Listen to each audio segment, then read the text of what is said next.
First ever factory outlet Mukunda jewellery KPHB Kothapet Khammam Somajiguda Hanamkonda. నమస్తే అండి. కీర్తి గారు నమస్కారం అండి. సో ఫిబ్రవరి నెలలో వృషభ రాశి వారికి ఎలా ఉండబోతోంది? సో మనకి రాశి ఫలాలకి ఎందుకు అవసరం, ఓకే, ఇది మనకి మహర్షులు ఎందుకు ఇచ్చిన ఉద్దేశం ఏంటో మనం తెలుసుకుంటే మనకు చాలా ఈజీగా ఉంటుంది. ఫస్ట్ మనకి ఏదైనా కానీ పని సాధించాలి అంటే ధర్మార్థ కామ పురుషార్థాలు అంటారు అనమాట. చతుర్థ పురుషార్థాలు 4 ఉంటాయి అనమాట. ఏంటంటే ధర్మము, అర్థము, కామము, మోక్షము. మనం పుట్టిన దగ్గర నుంచి లాస్ట్ వరకు వీటితోనే మనం అసోసియేట్ అయి ఉంటాం. మన హిందువులే కాదండి, భూమి మీద పుట్టిన ప్రతి ఒక్కళ్ళు ప్రతి కంట్రీ ఇవే వాళ్ళు చేయాల్సిన పనులు. వీటిని మనిషి సాధించాల్సిన రిసోర్సెస్, అర్థాలు, గెయిన్స్ అని అనుకోవచ్చు అనమాట. ఇవి సాధించేటప్పుడు 2 రకాల అప్రోచ్. ఒకటి మనం బాధపడుతూ క్షోభపడుతూ లైఫ్ అంతా ఇంతేనా తిట్టుకుంటూ ఒక నరకం అని ఫీల్ అవుతూ చేసుకునేది. రెండోది శోభాయమానంగా మనం చక్కగా బ్లిస్ఫుల్గా ఉండి వేరే వాళ్ళని బ్లిస్ఫుల్గా చేసి చక్కగా ఉత్సాహంగా జీవితాన్ని జరుపుకోవటం మన ఫ్యామిలీ మెంబర్స్ అంతా ఏది. అయితే మనకి ఇక్కడ జ్యోతిష శాస్త్రం యూజ్ అవుతుంది. ఏ టైంలో ఎలాంటి మనకు అనుకూల పరిస్థితులు ఉన్నాయి, ఎలాంటి ప్రతికూల పరిస్థితులు ఉన్నాయి, మనకి క్లీన్గా జ్యోతిష శాస్త్రంలో మహర్షులు చెప్పారు. అదే జ్యోతిష శాస్త్రం. Light, it's throws the light, ముందుకు రాబోయే వాటి గురించి అనమాట. దీన్ని వాడుకొని చక్కగా మనకి ఆది శంకరాచార్యులు చెప్పినట్లుగా వివేక వైరాగ్యాలు కలిగి ఉండాలి. అంటే విజ్డమ్, ఎప్పుడు ఏ పని చేయాలో తెలుసుకొని ఉండాలి, బరబరని వెళ్ళిపోవటం కాదు. అలానే ఏది మనం చేయకుండా ఉండాలో కూడా నేర్చుకోవాలండి. ఏదైతే మనకి ఇబ్బంది పెడుతుందో దాన్ని తీసి అవతల వేయటం అనేది వైరాగ్యం అంటనమాట. ఇలా మనుషులు చక్కగా హ్యాపీగా ఉండాలనే ఉద్దేశంతో మహర్షులు ఇచ్చిన జ్ఞానాన్ని శాస్త్రపరంగా యాజ్టీజ్గా మీ ముఖంగా లేకుంటే సుమన్ టీవీ వెన్యూ ప్రకారంగా మనం షేర్ చేసుకున్నామండి. అందులో మాఘమాసం ఎంతో ఉత్సాహకరమైన మంత్, ఎంతో ఏమంటారు ఉత్తరాయణంలో స్టార్ట్ చాలా దివ్యకరమైన మాసంలో ఈ 12 రాసుల వరకు ఎలా ఉందో మనం చూద్దాం. ఇది అన్నిటి కేసెస్ ఇందులో వచ్చేస్తాం. సో ఫిబ్రవరి మంత్ కనుక మనం చూసుకుంటే ఇది మనం మాఘమాసంతో కలిపి వస్తుందని మనం ఆల్రెడీ చెప్పుకున్నామండి.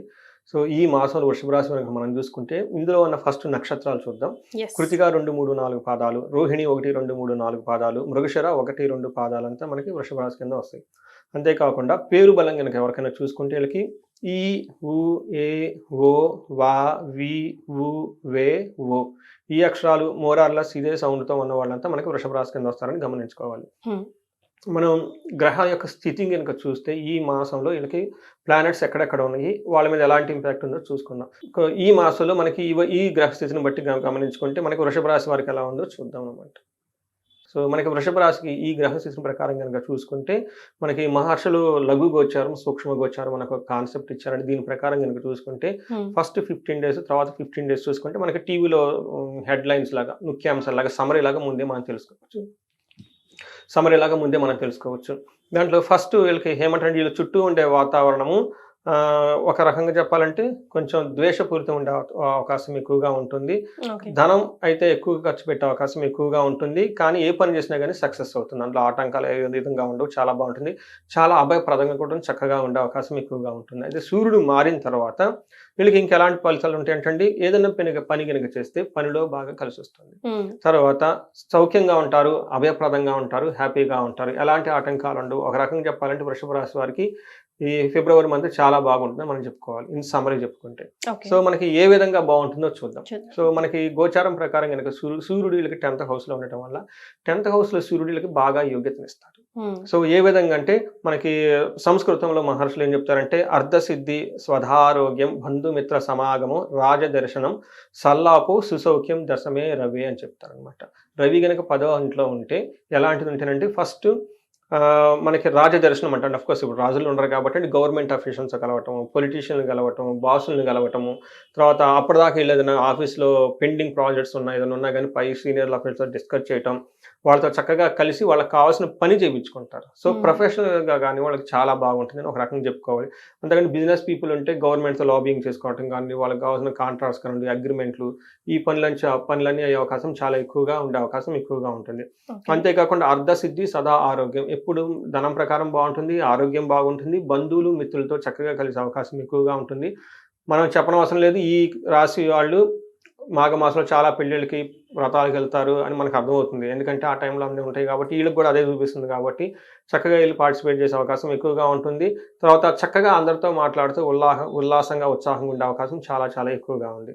అయితే వీళ్ళు 4th హౌస్లో దృష్టి ఉండటం వల్ల కొంచెం అన్‌కంఫర్టబుల్ గురయ్యే అవకాశం ఎక్కువగా ఏ ఉంటుంది. విషయంలో అండి? సో, దీనికి సుఖానికి సంబంధించి అంటే వాళ్ళ ఇంటికి సంబంధించిన విషయాల్లో కానివ్వండి, లేదంటే వాళ్ళు పడుకునే దాని గురించి కొంచెం రెస్ట్ తీసుకోవటం గానీ, కార్లు గానీ, కన్వీనియన్సు ఇలాంటి వెహికల్స్ కానీ ఇట్లాంటి విషయంలో అంటే వాళ్ళు అంతకుముందు లగ్జరీగా ఎంజాయ్ చేసిన వాటి విషయంలో ఆ లగ్జరీ లేకుండా కొంచెం సాదా సీదాగా ఉండే ఓకే. గడపాల్సిన టైం అయితే కొంచెం ఎక్కువగా ఉండి లాస్ ఆఫ్ కంఫర్ట్ అంటారనమాట. హ్మ్. మనకేమంటారంటే సుఖం లేకపోవటం అంటారు కదండీ! ఇది కూడా అవకాశం ఎక్కువ ఉంది. పర్టికులర్‌గా ఇంటికి రిలేటెడ్ మ్యాటర్స్‌లో ఉండే అవకాశం ఎక్కువగా ఉంది. ఓకే. సో, మనకి మార్స్ కుజుడు గనక చూసుకుంటే వీళ్ళకి అంత యోగ్యతనివ్వట్లేదు. ఓకే. కానీ ఈ వేద ఉండటం వల్ల ఈ అనుకూలమైన పరిస్థితులు వాళ్ళకంత ఎక్స్‌పీరియన్స్ అవ్వవనమాట. అంటే నార్మల్‌గా ఉంటుంది అని మనం జెప్పుకోవాలి. బట్ ఎలా ఉంటుందంటే అసత్వం సతతం క్లేశః సర్వకార్య వినాశనం. సదా దుర్జన సంపర్కః భీతి స్యాత్ ధనకే కుజే అని చెప్తున్నాం. అంటే రెండో ఇంట్లో కుజుడు ఉండటం వల్ల వీళ్ళు దుష్టులతో సహవాసం పట్టే అవకాశం ఎక్కువగా ఉంటుంది. ఓకే. తర్వాత నీచ సంసర్గం అంటారనమాట. అంటే నీచులతో కలిసి మాట్లాడుకోవటం, వాళ్ళతో స్పెండ్ చేసే అవకాశం ఎక్కువగా ఉంటుంది. సదా దుర్జన అంటే చెడ్డ పీపుల్‌తో ఎక్కువగా ఈళ్ళు పోయి కలిసే అవకాశం ఎక్కువగా ఉంటుంది. తర్వాత మళ్ళా బాధపడుతూ ఉంటారు. అయ్యో! నేను ఈ పని అనవసరంగా చేశాను. ఏదో చేసుకున్నాను. గిల్టీ పని ఏదో చేశాను. అనవసరంగా వాళ్ళతో చెడిపోయి ఇలా చెడగొట్టుకున్నా అని చెప్పేసి బాధపడే అవకాశం ఎక్కువగా సిట్యుయేషన్ ఉంటుంది. తర్వాత ఎప్పుడు ఈ టైంలో వీళ్ళు ఏ పని చేసినా గానీ సర్వకార్య వినాశనం. ఆటంకాలు వచ్చే అవకాశం ఎక్కువగా ఉంటుంది. సతతం క్లేశ ఏదో ఒకటి బాధపడే ఉండే అవకాశం ఎక్కువగా ఉంది. అయితే ఇవి వీళ్ళకి ఎంత పర్సెంటేజ్‌లో జరుగుతాయంటే చాలా చాలా తక్కువ పర్సెంటేజ్‌లో జరిగే అవకాశం ఎక్కువగా ఉంది. పెద్దగా భయపడిన అవసరం అయితే లేదు. ఓకే. అయితే వీళ్ళకి ఫిఫ్త్ యాస్పెక్ట్, నైన్త్ యాస్పెక్ట్ ఉండటం వల్ల ధనం విషయంలో కేర్‌ఫుల్‌గా ఉండాలి. ధనం లేకపోవటం వల్ల భయపడే అవకాశం ఎక్కువగా ఉంటుంది. అంతేకాకుండా వీళ్ళకి నైన్త్ హౌస్‌లో దృష్టి ఉండటం వల్ల గాని రోగాలొచ్చే అవకాశము, లేదంటే సమాజంలో ఏమని చెప్తారంటే షేమ్‌గా ఫీల్ అయిపోయే సంఘటనలు జరిగే అవకాశం గూడా అవును. అఘోరం జరిగే సంఘటనల విషయం గూడా జరిగే అవకాశం ఎక్కువగా ఉంది గాబట్టి కొంచెం గమనించుకొని జాగ్రత్తగా జాగ్రత్తగా. ఉండాలి.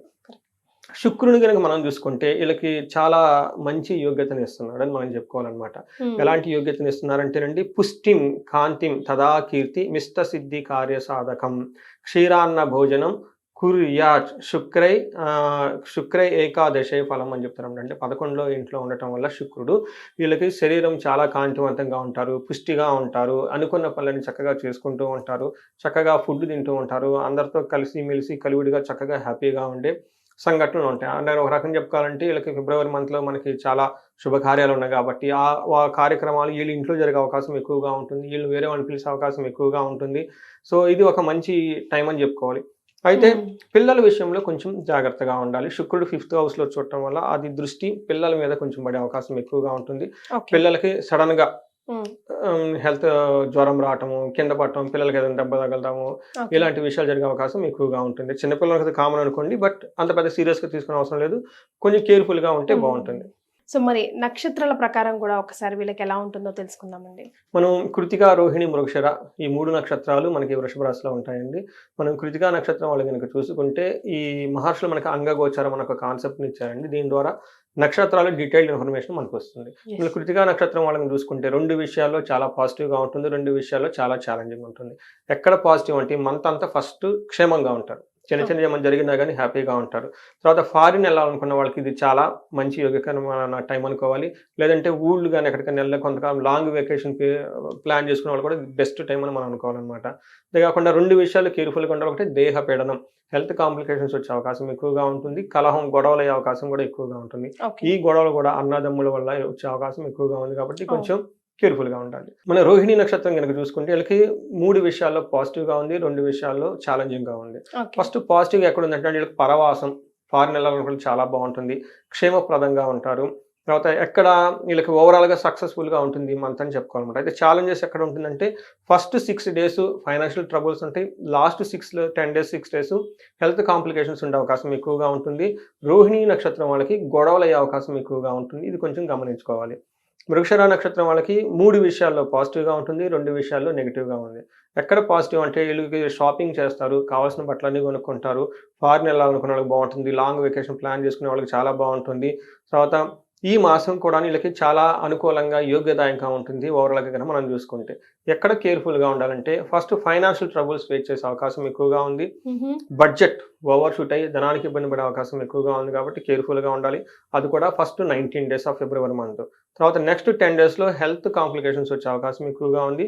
కేర్ఫుల్గా ఉండాలి. గొడవలు పడే అవకాశం కూడా ఎక్కువగా ఉంది. ఈ గొడవలు కూడాను అన్నదమ్ముల రిలేటెడ్ కానివ్వండి, లేదంటే ఫాదర్ లేదంటే అటు సైడ్ నుంచి ఎక్కువ గొడవలు వచ్చే అవకాశం ఎక్కువగా ఉంది కాబట్టి దీన్ని గమనించుకొని చక్కగా మాసం అంతా ప్లాన్ చేసుకోవాల్సిన అవసరం ఎంతైనా ఉందండి. రైట్. మరి వీరికి ఏమైనా రెమెడీస్ సూచిస్తారా? బికాస్ హెల్త్ పరంగా ఫ్యామిలీ పరంగా కూడా డిస్టర్బెన్స్ కనిపిస్తూనే ఉన్నాయి. అవునండి. రెమెడీస్ కనుక చూసుకుంటే వీళ్ళకి రోహిణి నక్షత్రంలో కార్యహాని జరిగే అవకాశం ఎక్కువగా ఉందండి. కార్యసిద్ధి హనుమాన్ మంత్రం చదువుకుంటే చాలా బాగుంటుంది. అలానే మృగశిర నక్షత్రం వాళ్ళకి సుఖనాశనం, లగ్జరీ, కంఫర్ట్ పోయే అవకాశం ఎక్కువగా ఉంది కాబట్టి వీళ్ళకి లక్ష్మీదేవి కృపా కటాక్షం చాలా చాలా అవసరం. శుక్రవారం నియమంగా ఉండి తర్వాత లక్ష్మీదేవిని కనుక ప్రార్థన చేస్తే చాలా బాగుంటుంది. లక్ష్మీనారాయణుని కానీ లేదంటే విష్ణుమూర్తికి సంబంధించిన వెంకటేశ్వర స్వామికి సంబంధించిన ఏ ఆలయం విజిట్ చేసినా కానీ చాలా చక్కగా ఉంటుంది. కృతికా నక్షత్రం వాళ్ళు పర్టికులర్గా వీళ్ళకి ఓ మహన్యాసపూర్వక ఏకాదశ రుద్రాభిషేకం చేయించుకుంటే చాలా చాలా బాగుంటుంది, చక్కగా ఉంటుంది. ఎందుకంటే వీళ్ళకి హెల్త్ కాంప్లికేషన్ కూడా చూపిస్తుంది. మీరు అడిగినట్టు వీళ్ళకి 2 ప్రాబ్లమ్స్ కామన్గా అందరికీ ఉన్నాయండి. ఒకటి హెల్త్, రెండోది కలహం, 2 ఉంది. గొడవలు, శత్రు బాధ వీళ్ళకి బాగా అధికంగా ఉండి ఓకే అంటే ఇంట్లో గొడవలు అన్నదమ్ములు అంటే ఓకే, బట్ బయట ఇంకా శత్రువులు ఏమైనా వచ్చేసి సీరియస్గా గొడవలు కనుక ఉంటే వీళ్ళు చండీ పారాయణం చేయించుకున్నా, చండీ హోమం చేయించుకున్నా కానీ చాలా ఆ గొడవల నుంచి చాలా బయటపడే అవకాశం ఎక్కువగా ఉంటుంది. కొంతమందికి అంతర్గత శత్రువులు ఉంటారు, కనపడకుండా ఉండేసి ఇబ్బంది పెడుతూ ఉంటారు. వాళ్ళకి మన్యు పాశుపత హోమం కనుక చేయించుకోగలిగితే ఆ ఉగ్రరూపమైన ఆంజనేయ స్వామిని వీళ్ళకి చాలా రక్షిస్తాడని మనం తెలుసుకోవాలి. సో ఓవరాల్గా అంతా క్షేమంగా ఉంది కాబట్టి అంత పెద్దగా బాధపడాల్సిన అవసరం అయితే ఈ రాశి వాళ్ళకైతే లేదు. ఎవరికైనా హెల్త్ కనుక ఉంటే కొంచెం మృత్యుంజయ మంత్రాన్ని జపం చేసుకుంటూ ఉంటే చాలా బాగుంటుందండి. Right. Thank you so much అండి. ధన్యవాదాలు. థ్యాంక్ యూ అండి కీర్తి గారు.